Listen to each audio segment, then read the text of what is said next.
우리는 지난 시간에 예루살렘 성전이 효율성과 경제성을 추구하던 그 시대적 가치 때문에 본질을 잃어버리고 타락했던 모습들을 살펴보았습니다. 그 당시에도 경제성과 효율성을 추구했다면 지금 이 시대야 오죽하겠습니까? 그러면 지금의 교회와 우리의 신앙생활도 그 효율성과 경제성을 기초로 해서 하고 있기 때문에, 그렇다고 한다면 우리는 쉽게 교회의 모습들이 지금도 많이 변질되어 가고 있다, 우리의 신앙생활도 많이 변화되고 있다는 것을 우리가 쉽게 알 수 있습니다. 참으로 어려운 시대죠. 그래서 교회가 이 세상에서 사람들에게 지탄을 받고 그리스도인들이 빛과 소금의 사명을 감당하지 못하는 모습들도 많이 보게 되죠. 이제 우리가 해야 할 일이 있는데, 여러분, 교회가 교회다워야 되고 그리스도인들이 다시 신앙이 회복되어야 될 줄 믿습니다. 다시 이 본질의 문제를 잡고 일어서지 않으면 우린 다음 세대를 기대할 수 없을 것입니다. 무엇이 변질되었는지, 어떻게 변화되었는지를 꼼꼼히 살펴보는 것, 그리고 잘못된 것은 회복시키고 좋은 것은 지속시켜 나가는 것, 우리가 해야 할 일이죠. 자, 그렇다고 한다면 교회에서 가장 먼저 회복시켜야 될 것들은 무엇입니까? 그동안 많이 변질된 신앙의 요소는 어떤 것이 있을까요? 저는 오늘 가장 먼저 여러분들과 기도에 대한 이야기들을 하려고 합니다. 그동안 우리나라는 70년대부터 특별히 교회 부흥을 외쳐오며 많은 성장을 해왔습니다. 근데 문제는 그러한 가치관 속에서 교회가 많이 변질되어 왔는데, 특별히 기도도 많은 왜곡이 있어 왔습니다. 그래서 우리가 교회의 본질을 회복하려면 기도를 가장 먼저 좀 다시 새로운 관점으로 기도를 회복시켜야 될 필요가 있다고 저는 생각을 합니다. 우리가 개인의 삶도 변화시키려면은 신앙인들이 제일 먼저 뭘 해야 되냐면 기도를 하는 것부터 출발해야 돼요. 기도를 하지 않는 분들은 기도하기 시작하면 변하기 시작하죠. 그러나 기도하던 분들은 기도의 방법을 좀 달리한다면 삶의 많은 변화를 경험하게 되죠. 교회가 본질을 회복하고 이 시대의 사명을 감당하기 위해서 가장 먼저 큰 변화를 경험해야 될 것들이 있는데, 그것은 기도 생활이에요. 저는 오늘 무엇이 바른 기도인가, 교회가 어떠한 변질을 가져왔는지를 여러분과 살펴보면서 기도의 본질로 우리가 돌아가기를 원하는 거예요.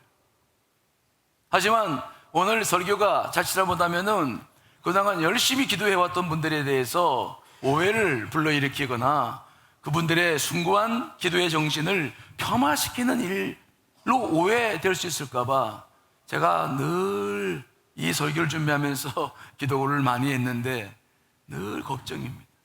하지만 우리가 이런 과정을 겪지 않으면 기도를 바로 세울 수 없기 때문에 그런 오해의 소지가 있음에도 불구하고 오늘 이 설교를 이제 시작합니다.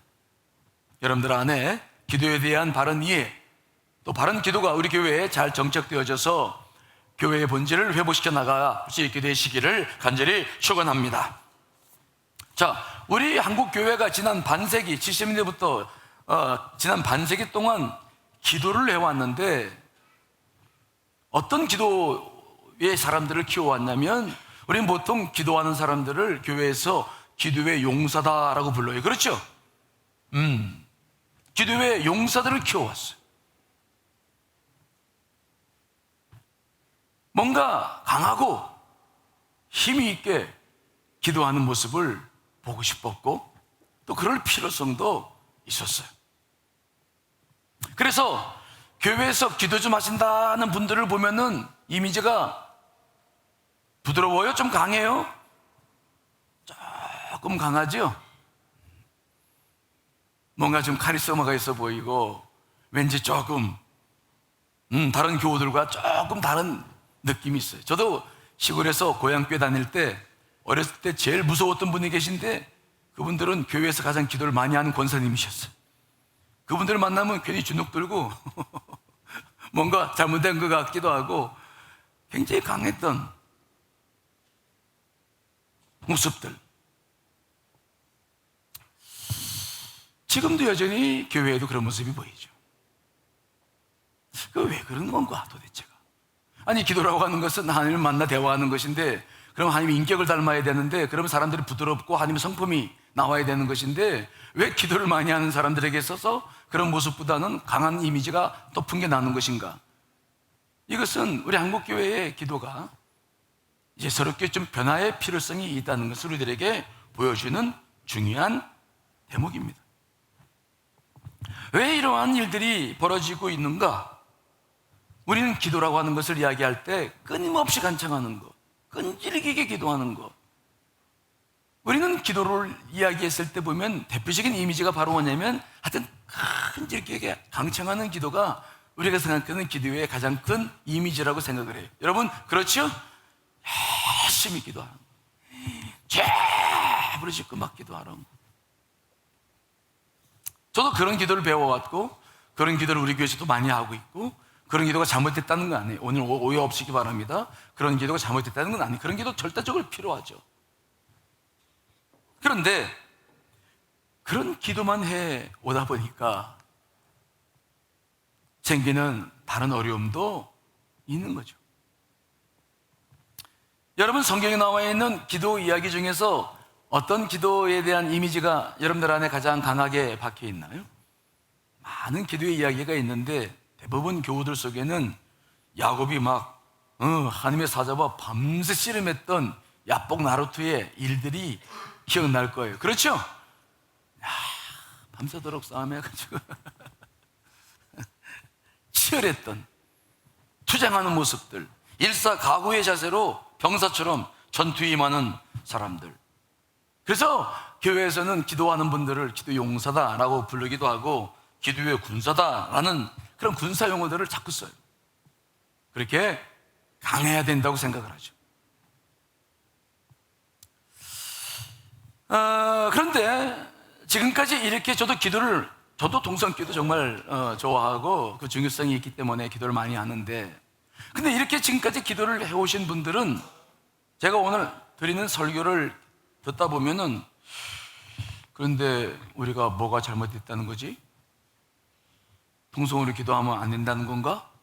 왜 목사님 통성기도 열심히 하시더니 갑자기 저러시지? 그런 오해가 있어요. 저 그런 말씀 드리려고 하는 게 아니에요. 그럼 왜 이 통성기도 하는, 이런 강력하게 기도하는 이런 부분들이 이제 변화가 필요한 것일까? 여기에는 어떤 문제가 있는 것일까? 라고 하는 것이죠.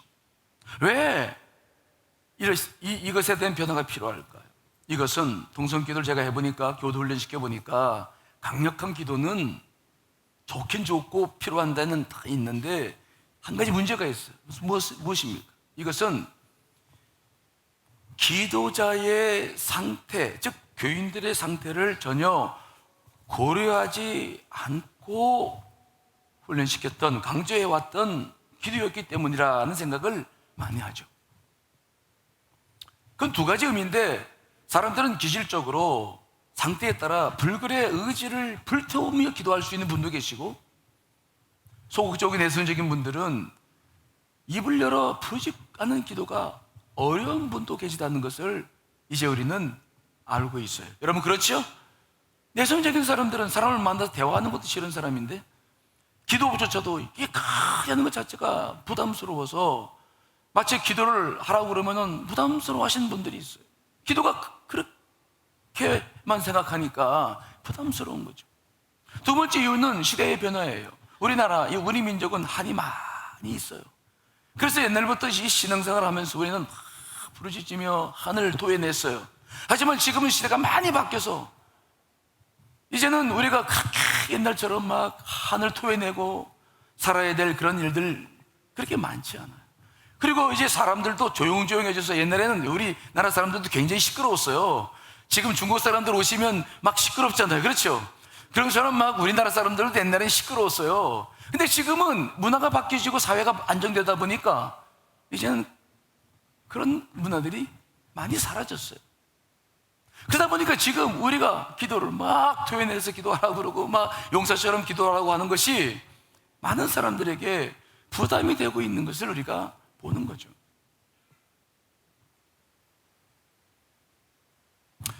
그래서 이제는 교회가 이 기도하는 방법을 다변화해야 된다. 부르짖고 용사처럼 기도하는 것을 기도의 모범으로 주장하거나 그것만이 기도라고 주장하기는 어렵다는 거예요.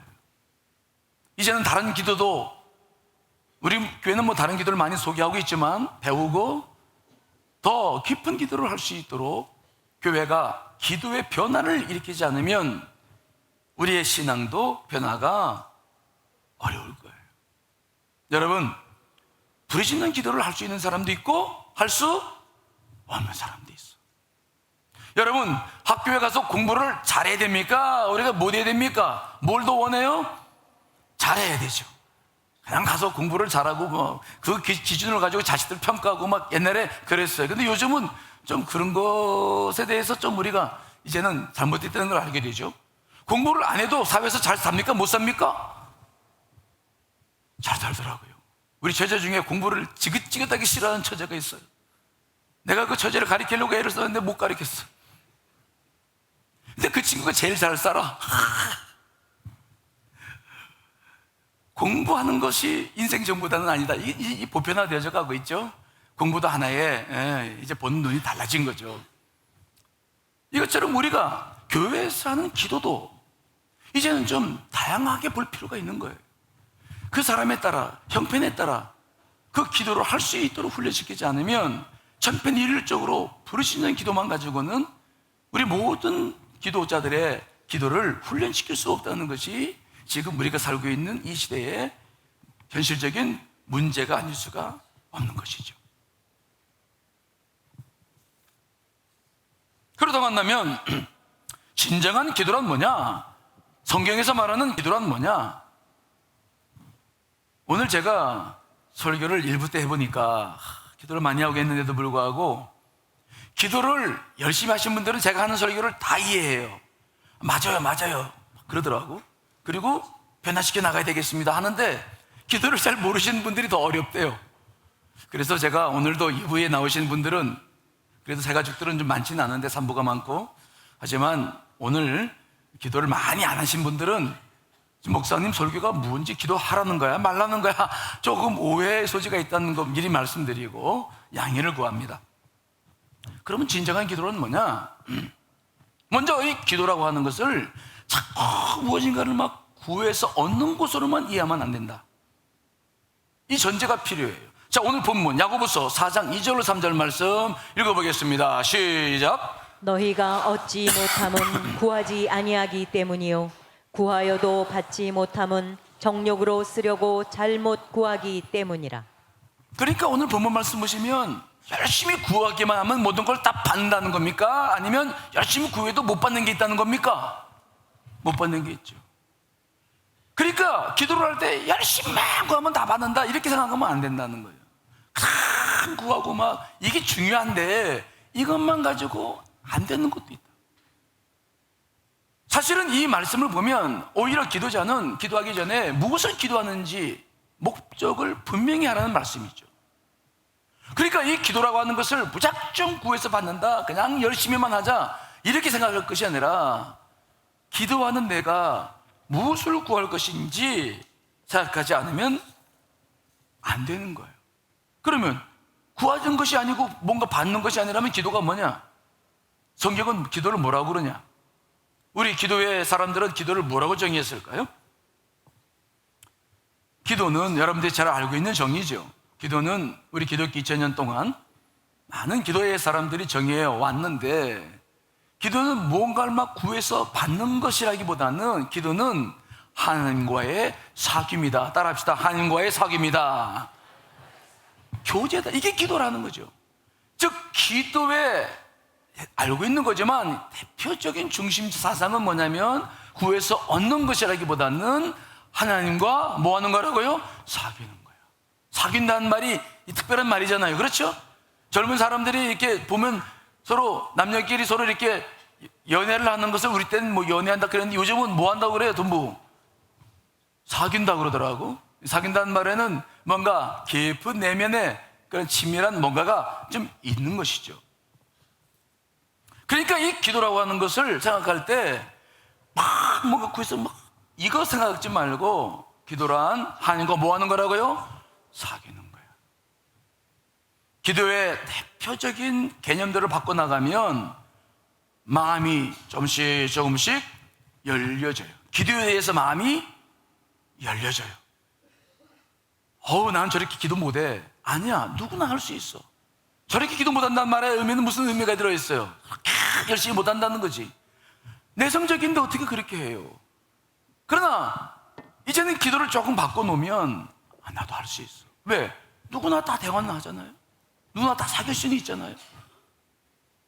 우리 감리교를 일으켰던 존 웨슬리도 은혜의 수단이라는 설교에서 이렇게 말을 했어요. 우리의 기도는 우리의 진심을 하나님 앞에 토로하는 것입니다. 그렇지 않은 기도는 모두 위선입니다. 그러므로 우리는 기도할 때에 하나님과의 사귐을 유일한 목적으로 삼고 우리의 마음과 정성을 하나님께 모두 드려야 합니다. 존 웨슬리 목사님도 기도를 무엇으로 정의했다고요? 하나님과의 사귐입니다.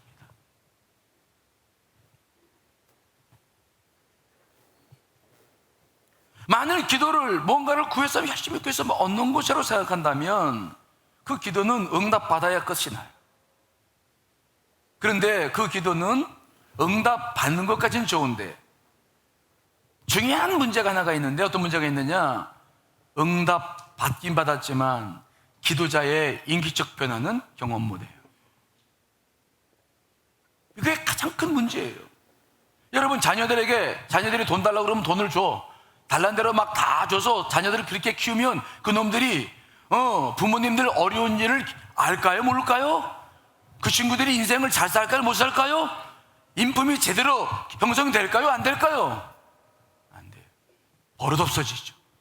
나중에 지 부모님한테 못된 짓을 하죠. 그런데 어려서부터 잘 주지는 못하지만 어려움을 나누고 대화를 나누다 보면 자식들이 정신적으로 성숙하기 시작해서 인격의 변화를 알고 부모님을 배워가요. 뜻을 알게 되죠.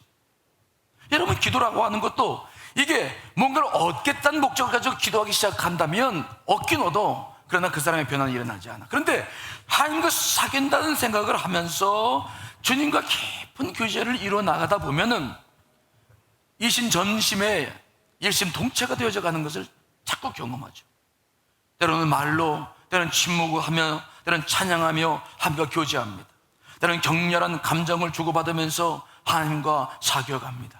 그런데 그런 시간들이 지나면 지날수록 놀라운 특징이 있는데 하나님의 성품이 내게 들어와요. 말하지 않아도 알아요. 그래서 예수께서 하신 말씀처럼 아버지가 내 안에, 내가 누가 안에? 아버지 안에 있다는 상태가 무엇인지를 경험하게 돼요. 그런데 놀라운 사실은 이런 상태가 경험되기 시작하면서부터 어떤 현상이 벌어지냐? 내가 하나님 앞에 요구하던 많은 것들이 줄어들어요. 왜? 막 구하고 막 하지 않아도 그분이 내게 주신다는 걸 내가 알아요? 몰라요? 알아요. 느껴져. 그죠? 주님, 대화하면 돼. 주님께서 필요할 때마다 주셔. 그분이 내 안에 계시고 나는 그분 안에 계시고, 그래서 전혀 문제가 될 것이 없어. 그래서 사실은 그러한 일을 통해서 내 자신의 변화가 가장 많이 일어나는 것을 경험하게 됩니다. 그런데 이런 것이 없이 구해서 얻는 기도만 하는 분들은 굉장히 강하죠. 성품도 강하고. 그런데 중요한 것이 있는데 인품의 변화가 잘 일어나지 않아요. 왜? 그분들은 일방통행식의 기도만을 하고 요구만을 해왔지 하나님과 교제를 안 해보기 때문에 그분의 성품과 그분의 세밀함을 경험하지 못해요.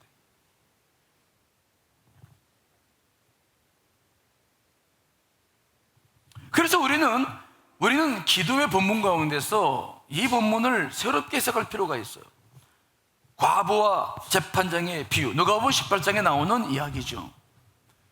이 본문을 새롭게 봐야 될 이유가 왜 있느냐? 이것이 기도에 미친 영향이 가장 컸기 때문이죠. 이 본문이. 우리는 이 이야기를 잘 압니다. 누가복음 18장에 보면은 과부와 재판장의 이야기가 나와요. 그 재판장은 하나님도 무서워하지 않고 사람도 무서워하지 않아.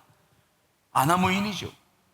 그저 돈만 주면 해결해 주는 아주 악한 사람이었어요. 그러니 그 과부가 어려운 일을 겪었어요. 남편이 죽었는지 모르겠습니다만은, 그런데 그 과부의 일정도 그 재판장에게 해결해 주겠어요?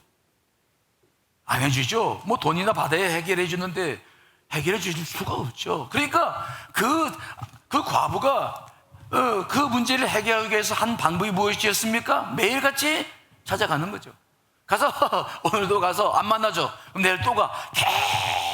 계속 찾아갔더니 드디어 재판장이 귀찮아가지고 내가 이 문제 해결 안 해주면은 결국은 내가 편히 못 살겠구나 그래가지고 문제를 해결해 줬다. 근데 우리는 이 본문을 어떻게 이해하냐면, 그렇게 못된 재판장이 마음을 바꿔서 문제 해결할 때까지 뭐 하자고 자꾸 설교를 저도 하고 여러분 들었습니까? 어떻게 하자는 거예요? 끈질기게 계속 기도하자는 거지. 될 때까지 기도하자는 거지. 근데 성경 본문을 자세히 보면 이 본문은 그런 본문이 아니에요. 예수님께서 왜 이 이야기를 했냐면, 너희가 낙심하지 말고 기도할 것을 말씀해 주기 위해서 그 본문을 하셨어요. 자, 누가복음 18장 6절로 7절 말씀 읽어보겠습니다. 시작. 주께서 또 이르시되 불의한 재판장이 말한 것을 들으라. 하물며 하나님께서 그 밤낮 부르짖는 택하신 자들의 원한을 풀어주지 아니하시겠느냐? 그들에게 오래 참으시겠느냐? 오늘 이것이 예수님께서 말씀하신 이유예요. 그 불의한 재판장도 그렇게 열심히 기도하고 했는데, 한 사람을 해줬는데 나야 오직하겠느냐? 나를 신뢰하라는 거예요. 그런데 만일 우리가 그렇게 열심히 막 기도하는 것으로 이 본문을 해석해버리면 어떤 우가 범어지냐면, 예수님께서 하나님을 우리에게 소개할 때 마치 불의한 재판장이나 똑같이 우리에게 소개하는 꼴이 됩니다. 이해되십니까?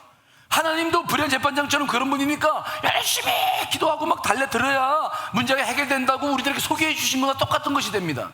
여러분, 하나님께서 불의한 재판장과 같습니까? 다릅니까? 같아요? 달라요? 다르죠.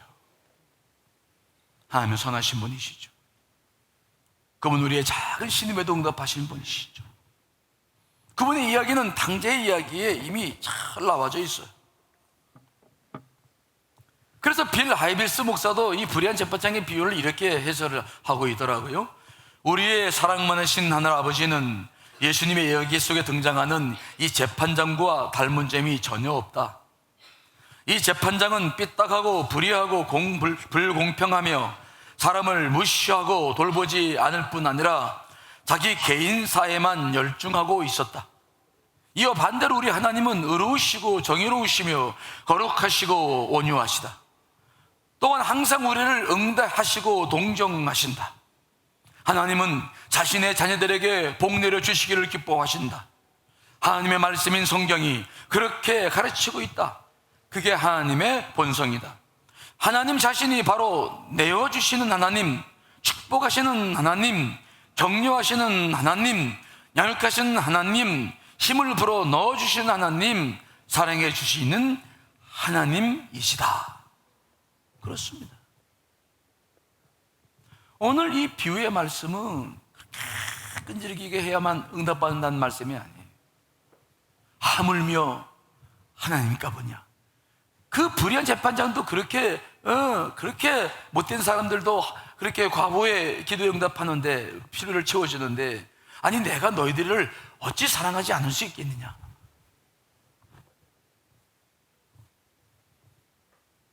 그러므로 우리는 기도를 생각하실 때 끈질기게 해야 된다는 생각을 좀 이제는 벗어나요. 끈질기게 해야 된다고 생각하니까 힘들어. 기도합시다 그러면 잘 못해요. 아우, 저 시간이 없어요. 아니, 기도하는데 몇 분이나 걸린다고 시간이 없어. 아우, 저는 못해요, 목사님. 아니, 기도를 왜 못해요? 그분 마음속에 기도에 대한 이미지가 어떤 이미지가 심겨져 있는 거예요? 기도는 오래 하고 막 끈질기게 하고 막 강하게 하고 될 때까지 해야 되고 막 이러한 생각이 깊이 들어와 있기 때문에 기도를 못한다는 말이 나오는 거예요. 그러나 이 기도에 대한 생각을 좀 바꾸면 기도처럼 하고 싶은 게 없어요.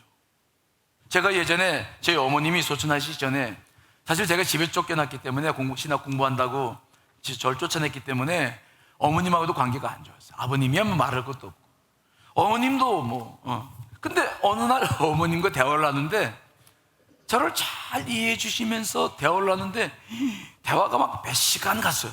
그런 게 인생 처음이었어.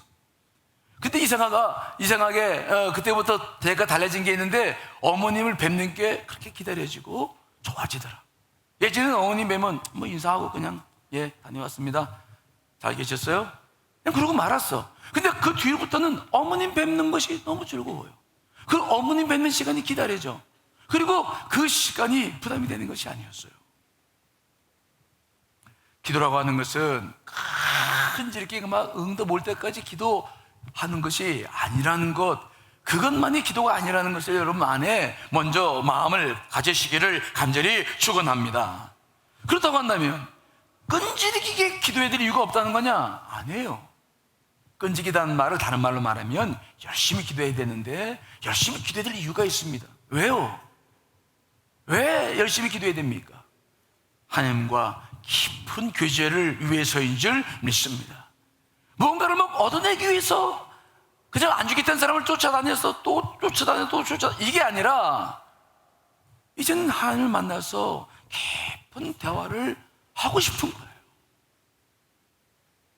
정말 그분과 내 속 이야기를 좀 해보고 싶은 거야. 정말 그분이 말씀해 주시면 모든 문제가 풀어지니까 정말 기다려지는 거죠. 그래서 늘 그분과 함께 기도하고 그분 앞에 앉고 싶은 거죠. 기도하고 싶은 거죠. 시간이 또 그래도 좀 시간 없는데 아니야 그래도 기도하는 시간들이 자꾸 늘어지고 늘어나고 감사하고 이게 부담이 되지가 않아요.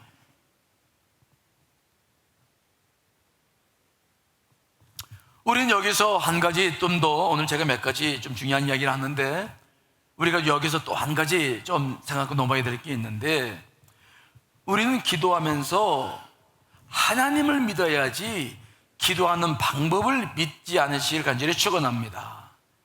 기도하는 사람들은 하나님을 믿는 것, 기도를 믿는 것 이거 구분하면서 기도할 수 있어야 돼요. 여러분 우리가 아무리 열심히 기도해도 기도 응답자는 누굽니까? 하나님. 기도 자체가 응답이 있는 게 아닙니다. 기도 자체가 능력이 있는 것이 아닙니다. 누가 능력이 있는 것입니까? 하나님. 근데 우리는 자칫 잘못하면은 기도를 좀 한다 싶으면 기도의 방법을 자꾸 믿고 의지해요. 그래서 우리가 어떤 어려움을 겪으면은 주변 사람들이 쉽게 우리에게 뭐라고 말합니까? 금식 기도해. 그런 말 들어요, 안 들어요? 일주일 금식 기도하면 다 해결돼.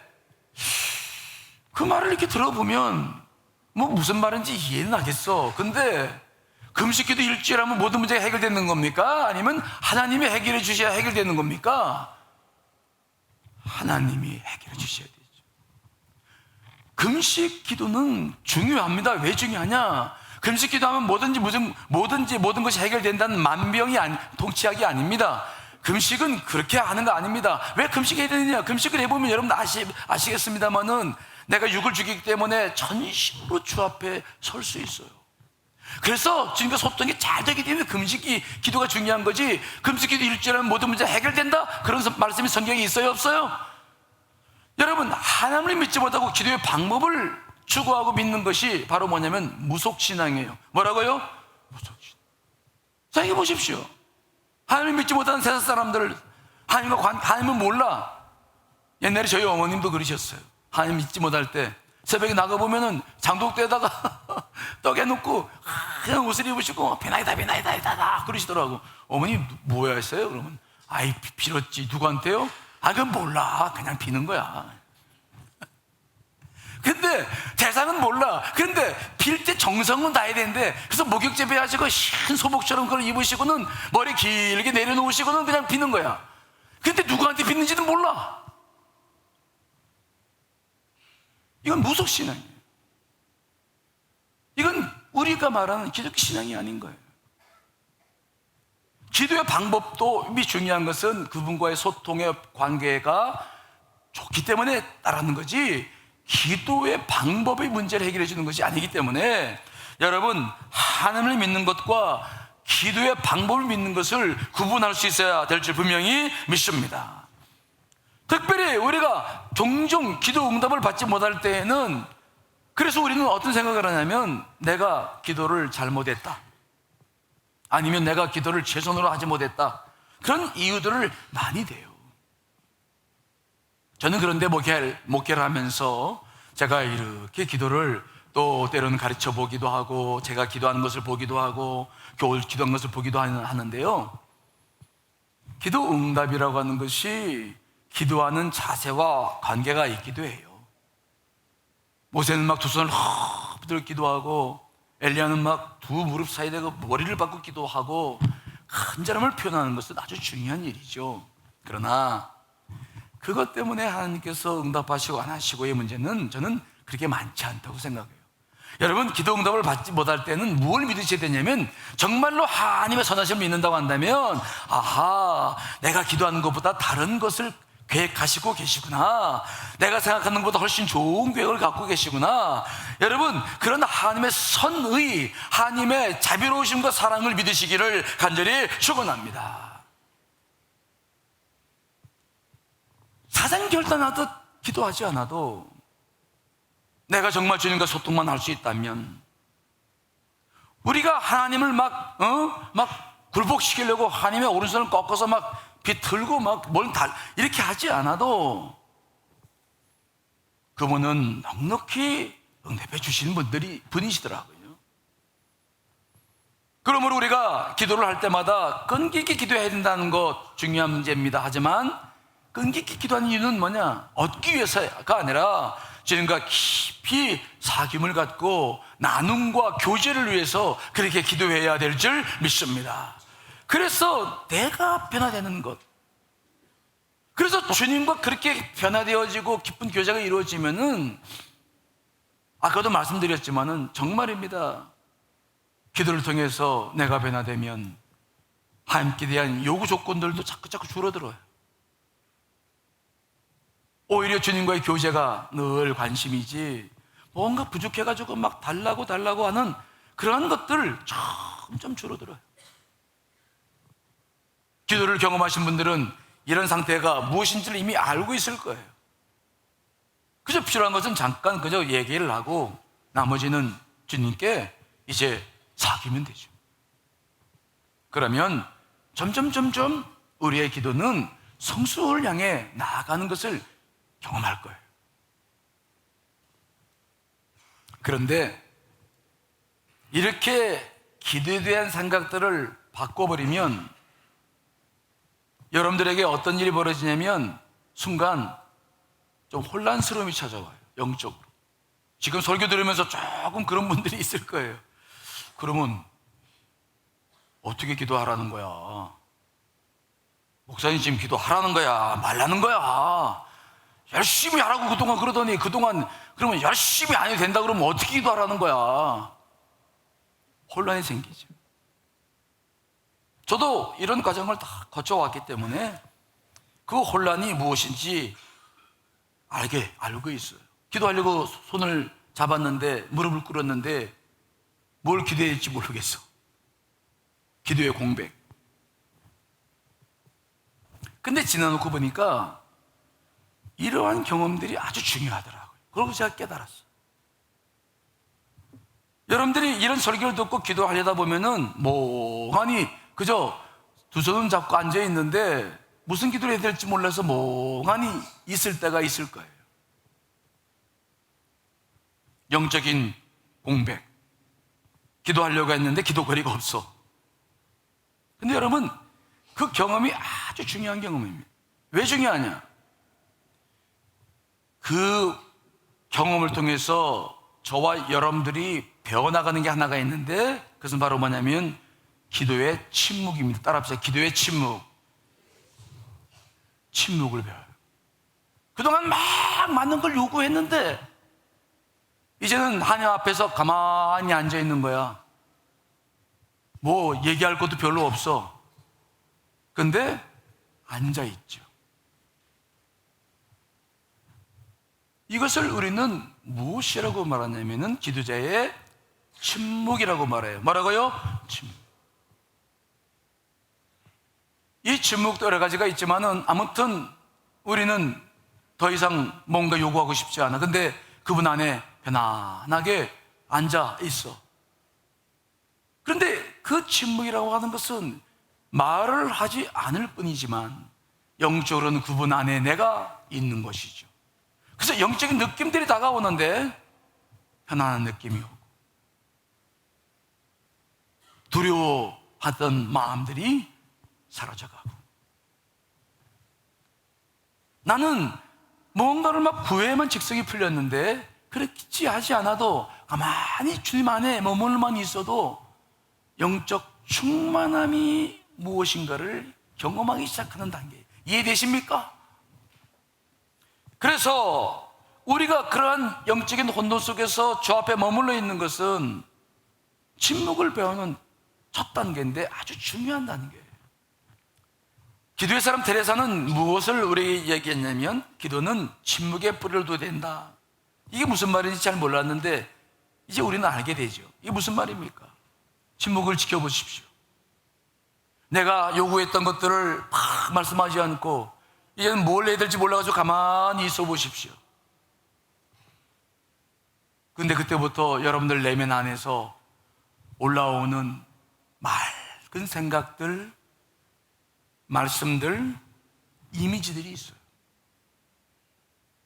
즉 내가 입을 다물고 주 앞에 구하지 않을 때, 내가 입을 열고 구할 때는 이성이 움직이죠. 내가 필요한 것들을 생각합니다. 내가 막 달려가는 것입니다. 내 손이 움직이죠. 그런데 그것을 내려놓고 있을 때 그때부터 내 안에 있는 깊은 영이 움직여요. 성령님께서 나와 함께 하시는 그 영적인 감각들이 경험되기 시작하면서 드디어 주의 음성이라, 이게 주의 음성이라는 거구나. 이게 하나님의 뜻을 분별하는 것이구나. 이렇게 해서 하나님의 뜻을 알겠구나. 이제 그러한 단계로 깊이 들어가는 경험들을 하기 시작해. 말은 하지 않고 있는데 영적으로는 굉장히 충만한 상태가 점점점 되어져 가는 것을 경험하게 될 겁니다. 이것에 대해서 예수님께서도 이미 말씀하셨죠. 자, 요한복음 7장 37절로 39절 말씀 읽어보겠습니다. 시작. 명절 끝날 곧 큰 날에 예수께서 서서 외쳐 이르시되 누구든지 목마르거든 내게로 와서 마시라. 나를 믿는 자는 성경의 이름과 같이 그 배에서 생수의 강이 흘러나오리라 하시니, 이는 그를 믿는 자들이 받을 성령을 가리켜 말씀하신 것이라. 아멘. 나는 말하지 않아요. 뭔가 요구하지 않아요. 그런데 나는 주님 안에 머물러 있는데 내 안에서 뭔가 올라오는 게 있고 느껴지는 게 있고 깨달아지는 게 있어요. 이것은 내가 주장해서 내가 뭔가 합리적으로 만들어서 막 말하는 것이 아닙니다. 이것은 영과 혼이 구별될 수 있는 중요한 순간이죠. 성령님께서 내 영을 통해서 내게 필요한 것을 말씀케 하시는 소중한 시간들, 이런 것들을 경험하기 시작하면 더 이상 기도는 필요한 것을 막 부르짖는 비명에 가까운 소리를 내야 될 이유가 점점점 줄어들어요. 친구를 만난 것처럼 우리는 그렇게 주님과 깊은 대화를 시작하게 돼요. 자, 출애굽기 33장 11절 말씀 읽어보겠습니다. 시작. 사람이 자기의 친구와 이야기함 같이 여호와께서는 모세와 대면하여 말씀하시며, 하나님께서는 모세와 친구처럼 이야기하셨죠.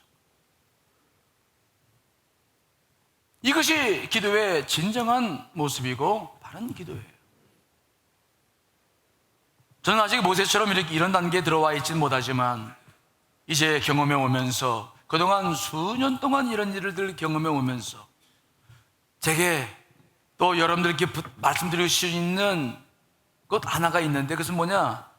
이렇게 기도를 배우기 시작하면 먼저는 기도의 부담감, 끈질기게 기도해야 된다는 부담감에서부터 자유를 누려요. 아, 이렇게 하지 않아도 되는구나. 주변에 머물러만 있어도 기도가 시작되는 거구나. 아, 하나님이 그런 나를 오히려 기뻐하시는구나. 여러분, 우리는 이러한 과정을 통해서 이제는 기도의 목적, 내가 얻을 것을 사랑하기 때문에 기도하는 것이 아니라 하나님 그분을 알아가게 되고 그분을 사랑하게 되는 줄 믿습니다. 기도의 목적이 달라져요. 기도의 목적이 이제는 뭔가를 얻으려고 하는 것에서 하나님께로 방향이 바뀌어져요. 이제 그분이 기도의 대상이 되고 그분을 얻는 거, 그분과 교제하는 것이 기도의 목표가 되죠. 그러면서 우리의 신앙에 많은 변화가 일어나기 시작해요.